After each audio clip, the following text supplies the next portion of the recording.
Allah buat manajemen yang begitu sempurna untuk menyelamatkan hamba-hambanya dari ingkar kepadanya, agar kelak di akhirat ia tetap bisa mencurahkan cintanya secara penuh melalui kenikmatan-kenikmatan di akhirat.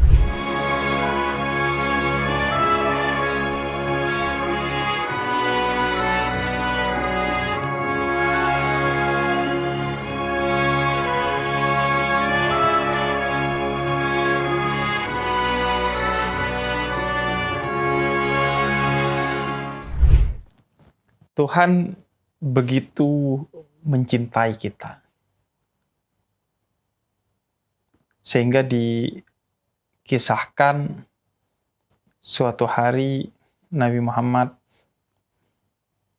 sholat bersama para sahabatnya, dan datang seorang Arab Badui yang datang dengan ontanya, kemudian memarkir ontanya dan ikut sholat. Selesai sholat, orang itu beranjak keluar menuju ontanya sambil dia berkata, semoga rahmat Allah turun kepadaku dan kepada Nabi Muhammad, bukan selainnya. Sambil orang itu bergegas ke ontanya, dan kemudian orang Arab Badui itu jalan meninggalkan masjid Nabi dengan menaiki ontanya. Lalu Nabi mengomentari apa yang dikatakannya. Meskipun itu hanyalah komentar dari seorang Arab Badui yang entah dari mana datangnya. Meskipun dia berbicara sambil lalu, tanpa keseriusan, namun bagi Nabi itu adalah perkara yang sangat penting, sehingga Nabi merasa perlu mengomentarinya, meskipun perkataan itu tidak disampaikan langsung kepada Nabi dan para sahabatnya. Kata Nabi dengan menyindir orang itu kepada para sahabatnya, entah siapa ontanya atau orang itu yang tersesat. Bagaimana bisa dia berkata bahwa rahmat Allah diminta hanya turun kepadanya dan kepadaku, sedangkan Allah memiliki 100 rahmat atau cinta kasih, yang kemudian dari 100 rahmat itu diturunkan satu ke muka bumi ini, hingga seluruh makhluknya begitu mencintai dengan kecintaan yang tiada terkira. Manusia, jin, malaikat, binatang, tumbuhan, semua saling mencintai itu lantaran satu tetes rahmat Allah dari 100 rahmat yang Allah miliki. Begitu luasnya rahmat atau cinta kasih Allah. Kisah itu diceritakan oleh Imam Ibnu Katsir ketika menafsirkan surat Al-An'am ayat 156 yang bercerita tentang begitu cintanya Allah kepada kita. Allah katakan dalam ayat tersebut, rahmati wasi'at kulla syai', dan rahmatku meliputi segala sesuatu. Tiada pengecualian dari rahmat Allah. Di ayat itu sebenarnya Allah juga berbicara tentang siksanya, namun digarisbawahi oleh Profesor Quraish Shihab bahwa ketika Allah berbicara tentang siksanya bagi orang-orang yang betul-betul mengingkari ketaatan kepadanya, itu Allah katakan Allah menyiksa siapa saja yang Dia kehendaki. Namun ketika bicara tentang cintanya, Allah tidak membatasi dengan kata yang dikehendakinya. Namun Allah katakan siapapun, apapun mendapatkan cintanya. Rahmati wasi'at kulla syai'. Rahmatku meliputi segala sesuatu. Segala sesuatu. Bukan hanya muslim, bukan hanya mukmin, bukan hanya manusia, bukan hanya binatang, tumbuhan, bebatuan, bintang, bulan, matahari, dan lain-lain. Semuanya mendapat rahmat Allah. Cinta kasih dari Allah. Dan ketika Allah memberikan hukum atau ketetapan-ketetapan kepada seluruh makhluknya atas penciptaannya, maka di sana Allah katakan dalam ayat yang lain, kataba ala nafsihir rahmah. Semua ketetapannya pun ditetapkan dengan penuh cinta. Sehingga tidak ada jalan yang dibuat oleh Allah tanpa bahan baku utamanya yaitu cinta. Karenanya kita dapati ketika Allah menetapkan syariat atau hukum bagi umat Islam, Allah katakan, "Qul in kuntum tuhibbunallah fattabi'uni yuhibbukumullah." Kalau kamu cinta aku, ikuti jalan Nabi Muhammad, syariat Nabi Muhammad. Artinya, hukum Islam yang ditetapkan oleh Allah melalui Nabi Muhammad itu adalah jalan cinta. Bukan jalan keterpaksaan, bukan jalan yang selain jalan cinta. Begitu juga ketika Allah mengutus Nabi Muhammad untuk menjadi pembawa hukum-hukum Allah di muka bumi ini, Allah katakan, "Wa ma arsalnaka illa rahmatan lil alamin." Aku tidak mengutusmu kecuali rahmat bagi semesta alam. Bukan sekedar muslim, bukan sekedar mukmin, bukan sekedar manusia, tapi semesta alam, makhluk hidup dan seluruh makhluk Allah. Cinta menjadi aspek utama dari zat Allah. Karenanya ketika berbicara tentang ayat rahmati wasi'at kulla syai',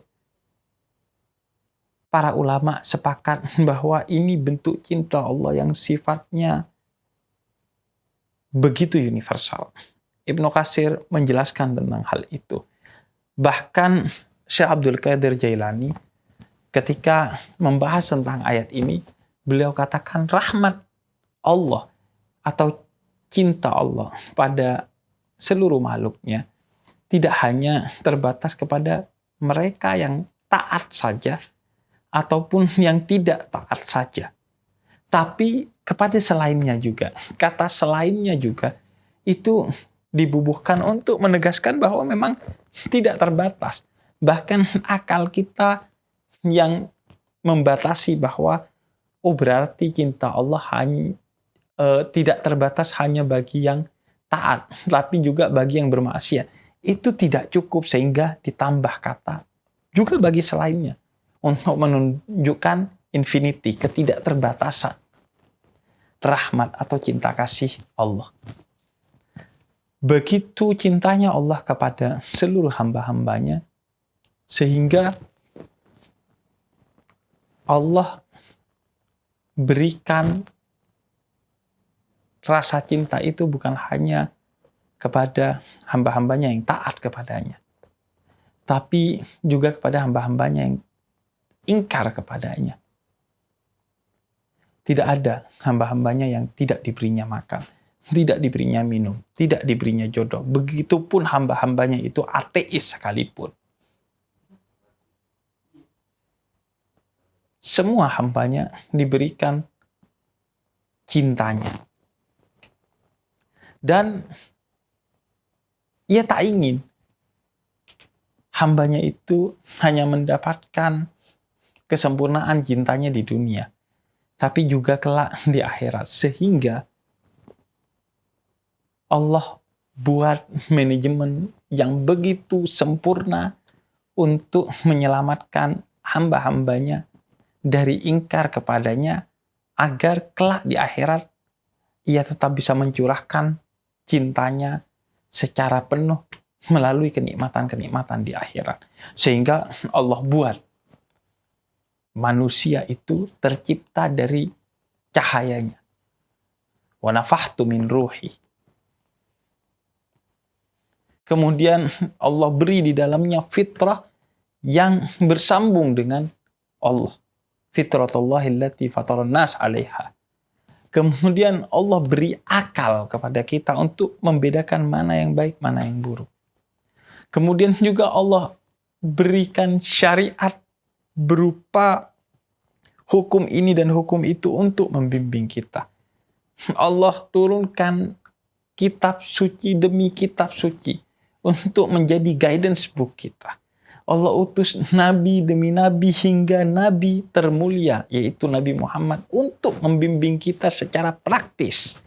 Begitu cintanya Allah pada kita, bagi kita yang ingkar kepadanya pun di dunia dibukakan pintu taubat yang juga tidak terbatas. Kapanpun selama kita hidup, taubat dengan dosa sebesar apapun, sekali taubat tuntas semuanya. Tidak cukup itu, ketika kita sudah wafat, Allah masih menyediakan manajemen-manajemen untuk menyelamatkan kita, yaitu dengan syafaat dari Nabi Muhammad. Begitupun nerakanya didesain sebegitu rupa bagi orang-orang yang tidak mendapatkan syafaat, agar neraka itu untuk bisa mencuci kita sehingga kita nanti bisa diangkat dari neraka untuk masuk surganya. Hanya satu yang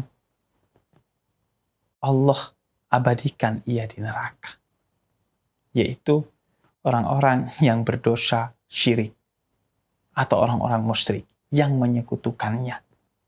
Mengapa? Karena ia Al-Ghayyur, yang maha pencemburu. Allah begitu cinta dengan kecintaan yang tiada terbatas kepada kita, dan karenanya ia maha pencemburu. Sehingga siapa yang mengkhianati cintanya dengan syirik, ia akan abadi di nerakanya.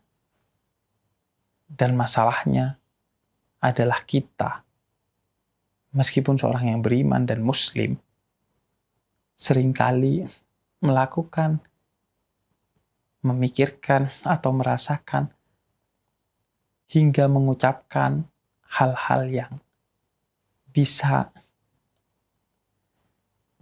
menodai cinta kita kepada Allah. Kita yang khawatir besok makan apa, padahal Allah yang menjamin rezeki kita. Ia bisa menodai cinta kita kepada Allah.